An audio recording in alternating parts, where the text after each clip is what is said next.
और इसी खबर पर हमारी सहयोगी सृष्टि अयोध्या से जुड़ गई हैं। सृष्टि, जिस जगह पर आप मौजूद हैं अयोध्या में, उसे राम नगरी कहा जाता है और राम नवमी का दिन इतना बड़ा है जिसको लेकर अरबों हिंदुओं की आस्था जुड़ी हुई है। इस दिन भगवान राम को याद किया जाता है, लेकिन वहीं इसके इतर इस पर राजनीति करना कितना ठीक है? ममता बनर्जी ने राम नवमी को लेकर जो बयान दिया है, इसके बाद अयोध्या नगरी में लोगों का क्या रिएक्शन है?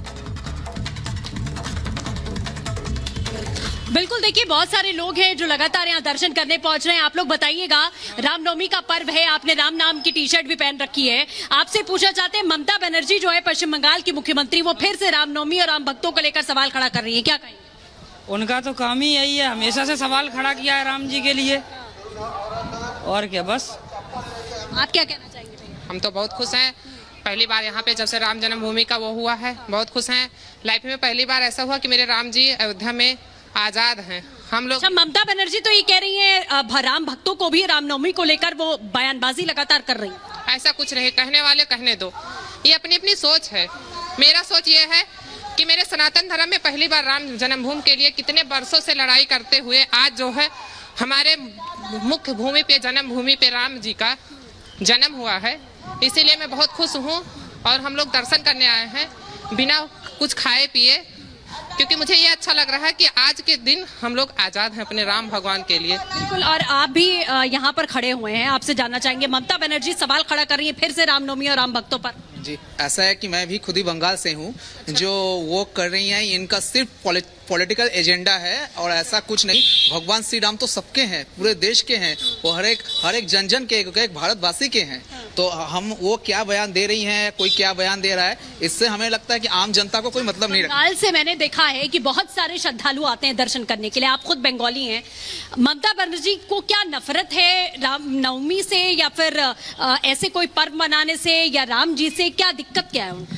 ममता बनर्जी को नफरत नहीं है, ये एक मैन मेड प्लान है, क्योंकि उनको जो है कि किसी एक समुदाय विशेष का वोट लेना है और कुछ नहीं है। और ऐसा कुछ नहीं है, आज तो हर एक समुदाय समझ लीजिए भगवान श्री राम को अपना मानने लगे हैं। और अगर ममता बनर्जी का बस ये एक पॉलिटिकल स्टंट है और कुछ नहीं। हाँ, ये सिर्फ उनका पॉलिटिकल सिर्फ भड़काने की कोशिश है, सिर्फ भारत के जनता को एक इसमें, खास करके वेस्ट बंगाल के जनता को यानी वहाँ के जो लोग हैं वो इस बात को समझ रहे हैं कि ये सिर्फ और सिर्फ तुष्टीकरण की राजनीति है, भड़काने की कोशिश। यानी जनता समझदार है और समझ रही है कि किसके बयान का क्या मतलब है। बहुत बहुत धन्यवाद सृष्टि, तमाम जानकारियां देने के लिए। अब देखते हैं 2 मिनट में भारत।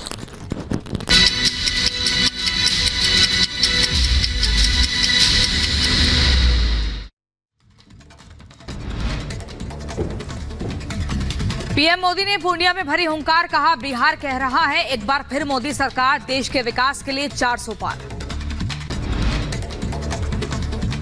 पीएम मोदी ने कहा कि 10 साल का काम तो बस ट्रेलर है, जनता का सपना मोदी का संकल्प है। डिंपल यादव ने दाखिल किया नामांकन। डिंपल यादव के नामांकन के दौरान अखिलेश यादव, शिवपाल यादव और राम गोपाल यादव भी मौजूद रहे। बीजेपी नेता प्रत्युष यादव का विपक्ष पर हमला, कहा विपक्ष हताश और निराश है, महंगाई की बात करना इन्हें शोभा नहीं देता। कांग्रेस के मंत्री डी सुधाकर ने वोट के बदले अनुदान का वादा किया है और कहा 70,000 वोटों की बढ़त देने पर सीएम से 25 करोड़ रुपए अनुदान के रूप में स्वीकृत कराऊंगा। नामांकन दाखिल करने के बाद बोले दिग्विजय सिंह, कहा मुझे खुशी है कि कांग्रेस ने राजगढ़ से दिया टिकट, मुझे ईवीएम पर भरोसा नहीं, मैं चाहता था कि चुनाव बैलेट पेपर पर हो। भ्रामक विज्ञापन मामले में 23 अप्रैल को होगी अगली सुनवाई। सुप्रीम कोर्ट ने रामदेव बालकृष्ण को फिर से पेश होने के लिए कहा। भ्रामक विज्ञापन मामले में सुप्रीम कोर्ट में बोले बालकृष्ण, कहा स्वामी जी किसी भी तौर पर संस्था से नहीं जुड़े हैं। कोर्ट ने जताई नाराजगी, कहा आप ऐसा बोलकर ये बता रहे हैं कि आप में सुधार नहीं। सुप्रीम कोर्ट से रामदेव को फटकार, कहा कोर्ट ने अभी मन नहीं बनाया कि आपको माफ करे कि नहीं। एक नहीं 3 बार आपने उल्लंघन किया है।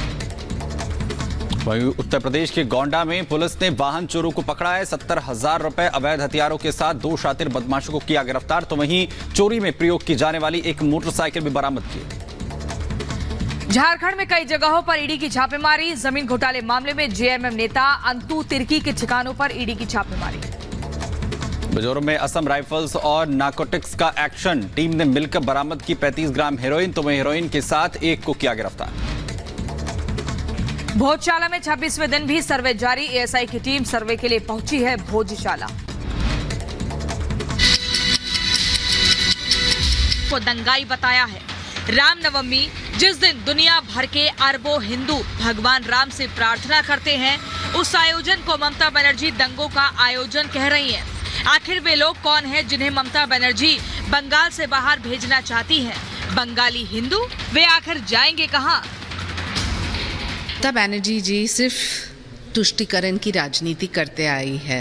भारतीय जनता पार्टी चाय पे चर्चा करें या फिर गौरक्षा और गौमूत्र की बात करें, इसके साथ साथ जो काम हुआ है, जो लाभार्थियों की ज़िंदगी में निजी परिवर्तन आया है, इसके ऊपर चर्चा कीजिए ना, मुद्दे के ऊपर चर्चा कीजिए। मुद्दे से भटकते हैं वो लोग जिन्होंने कुछ काम किया नहीं और सिर्फ बयानबाजी करते हैं। ये कोई पहला मौका नहीं है जब दीदी ने हिंदुओं के त्योहारों को लेकर बयान दिया हो। कुछ दिन पहले भी ममता बनर्जी ने अलीपुरद्वार में प्रचार के दौरान चेतावनी दी कि अगर 17 अप्रैल को किसी भी तरह का दंगा हुआ तो बंगाल पुलिस सख्त कार्रवाई करेगी। और अब कूच बिहार में बयान के बाद विवाद खड़ा हो गया है। আমি মনে করি ওটা মানুষের সম্মানের দিন হোক, ঐক্যের দিন হোক, গালাগালি দিলেও মাথা ঠান্ডা করে আল্লাহর নামে প্রে করবেন, ওদের বিদায় চাইবেন। इतना ही नहीं, ममता बनर्जी आरोप लगा रही हैं कि बीजेपी सुबह के खाने से लेकर सोने तक सब कुछ तय करेगी। আপনি কি খাবেন লিখে দেবে সকালবেলায়, চা খাও, চায়ের সাথে গোমূত্র খাও। আপনি কি খাবেন লিখে দেবে দুপুরবেলায়, কি খাবে গোবরের সাথে কিছু মিশিয়ে খাও। সন্ধেবেলায় আপনি কি খাবেন সেটাও ওরা ঠিক করে দেবে। রাত্রিবেলায় আপনি ক ঘন্টা ঘুমোবেন সেটাও ওরা ঠিক করে দেবে। खेला होबे, बंगाल की सियासत में ये दो शब्द खूब बोले जाते हैं और कयास लगाए जा रहे हैं कि बंगाल में इस बार बड़ा खेला होगा, क्योंकि एक तरफ संदेश खाली का मुद्दा है तो दूसरी तरफ बीजेपी आरोप लगा रही है कि दीदी तुष्टीकरण की राजनीति कर रही हैं और ये दिखा रहा है कि ममता बनर्जी डरी हुई हैं। चुनाव की बात करें तो पिछले 2 चुनावों से बीजेपी का ग्राफ बंगाल में बढ़ता जा रहा है।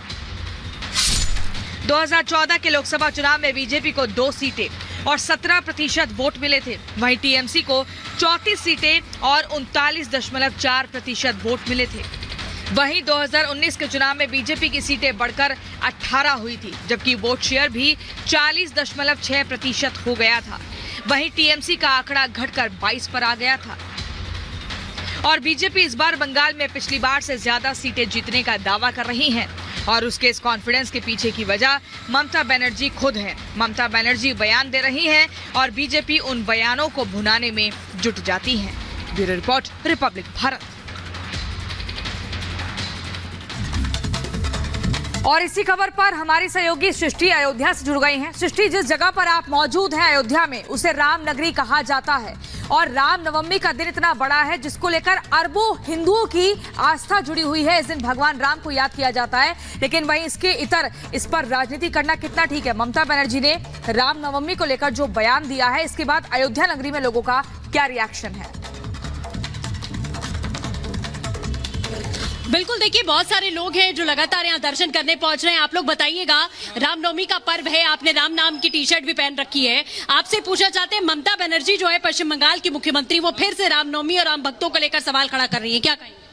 उनका तो काम ही यही है, हमेशा से सवाल खड़ा किया है राम जी के लिए, और क्या। बस आप क्या कहना चाहेंगे भैया? हम तो बहुत खुश हैं।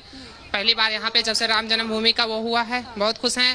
लाइफ में पहली बार ऐसा हुआ कि मेरे राम जी अयोध्या में आजाद हैं। हम लोग अच्छा, ममता बनर्जी तो ये कह रही है राम भक्तों को भी रामनवमी को लेकर वो बयानबाजी लगातार कर रही है। ऐसा कुछ नहीं, कहने वाले कहने दो, ये अपनी अपनी सोच है।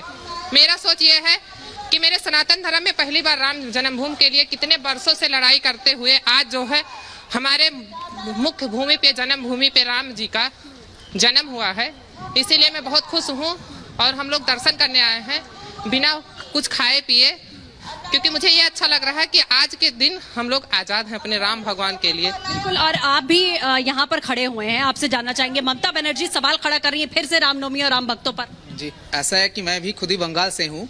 जो वो कर रही हैं इनका सिर्फ पॉलिटिकल एजेंडा है और ऐसा कुछ नहीं। भगवान श्री राम तो सबके हैं, पूरे देश के हैं, वो हर एक जन जन के, एक भारतवासी के हैं। तो हम वो क्या बयान दे रही हैं, कोई क्या बयान दे रहा है, इससे हमें लगता है कि आम जनता को कोई मतलब नहीं रखता। बंगाल से मैंने देखा है कि बहुत सारे श्रद्धालु आते हैं दर्शन करने के लिए, आप खुद बंगाली हैं। ममता बनर्जी को क्या नफरत है रामनवमी से, या फिर ऐसे कोई पर्व मनाने से, या राम जी से क्या दिक्कत क्या है उनको? ममता बनर्जी को नफरत नहीं है, ये एक मैन मेड प्लान है, क्योंकि उनको जो है कि किसी एक समुदाय विशेष का वोट लेना है और कुछ नहीं है। और ऐसा कुछ नहीं है, आज तो हर एक समुदाय समझ लीजिए भगवान श्री राम को अपना मानने लगे हैं। और अगर ममता बनर्जी का बस ये एक पॉलिटिकल स्टंट है और कुछ नहीं। हाँ, ये सिर्फ उनका पॉलिटिकल स्टंट, सिर्फ भड़काने की कोशिश है, सिर्फ भारत के जनता को एक इसमें खास करके वेस्ट बंगाल के बिल्कुल जनता को सृष्टि, भड़काने यानी की वहां कोशिश के है। जो लोग हैं वो इस बात को समझ रहे हैं कि ये सिर्फ और सिर्फ तुष्टीकरण की राजनीति है, भड़काने की कोशिश। यानी जनता समझदार है और समझ रही है कि किसके बयान का क्या मतलब है। बहुत बहुत धन्यवाद सृष्टि तमाम जानकारियां देने के लिए। आप देखते हैं 2 मिनट में भारत।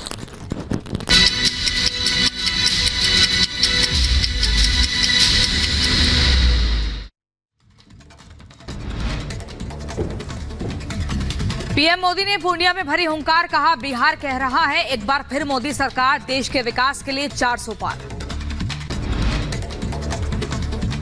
पीएम मोदी ने कहा कि 10 साल का काम तो बस ट्रेलर है, जनता का सपना मोदी का संकल्प है। डिंपल यादव ने दाखिल किया नामांकन। डिंपल यादव के नामांकन के दौरान अखिलेश यादव, शिवपाल यादव और राम गोपाल यादव भी मौजूद रहे। बीजेपी नेता प्रत्युष यादव का विपक्ष पर हमला, कहा विपक्ष हताश और निराश है, महंगाई की बात करना इन्हें शोभा नहीं देता। कांग्रेस के मंत्री डी सुधाकर ने वोट के बदले अनुदान का वादा किया है और कहा 70,000 वोटों की बढ़त देने पर सीएम से 25 करोड़ रुपए अनुदान के रूप में स्वीकृत कराऊंगा। नामांकन दाखिल करने के बाद बोले दिग्विजय सिंह, कहा मुझे खुशी है कि कांग्रेस ने राजगढ़ से दिया टिकट, मुझे ईवीएम पर भरोसा नहीं, मैं चाहता था कि चुनाव बैलेट पेपर पर हो। भ्रामक विज्ञापन मामले में 23 अप्रैल को होगी अगली सुनवाई। सुप्रीम कोर्ट ने रामदेव बालकृष्ण को फिर से पेश होने के लिए कहा। भ्रामक विज्ञापन मामले में सुप्रीम कोर्ट में बोले बालकृष्ण, कहा स्वामी जी किसी भी तौर पर संस्था से नहीं जुड़े हैं। कोर्ट ने जताई नाराजगी, कहा आप ऐसा बोलकर ये बता रहे हैं कि आप में सुधार नहीं। सुप्रीम कोर्ट से रामदेव को फटकार, कहा कोर्ट ने अभी मन नहीं बनाया कि आपको माफ करे कि नहीं। एक नहीं 3 बार आपने उल्लंघन किया है। वहीं उत्तर प्रदेश के गोंडा में पुलिस ने वाहन चोरों को पकड़ा है। 70,000 रुपए अवैध हथियारों के साथ 2 शातिर बदमाशों को किया गिरफ्तार, तो वहीं चोरी में प्रयोग की जाने वाली एक मोटरसाइकिल भी बरामद की। झारखंड में कई जगहों पर ईडी की छापेमारी। जमीन घोटाले मामले में जेएमएम नेता अंतु तिर्की के ठिकानों पर ईडी की छापेमारी। मिजोरम में असम राइफल्स और नार्कोटिक्स का एक्शन, टीम ने मिलकर बरामद की 35 ग्राम हेरोइन, तो वहीं हेरोइन के साथ एक को किया गिरफ्तार। भोजशाला में 26वें दिन भी सर्वे जारी। एएसआई की टीम सर्वे के लिए पहुंची है भोजशाला।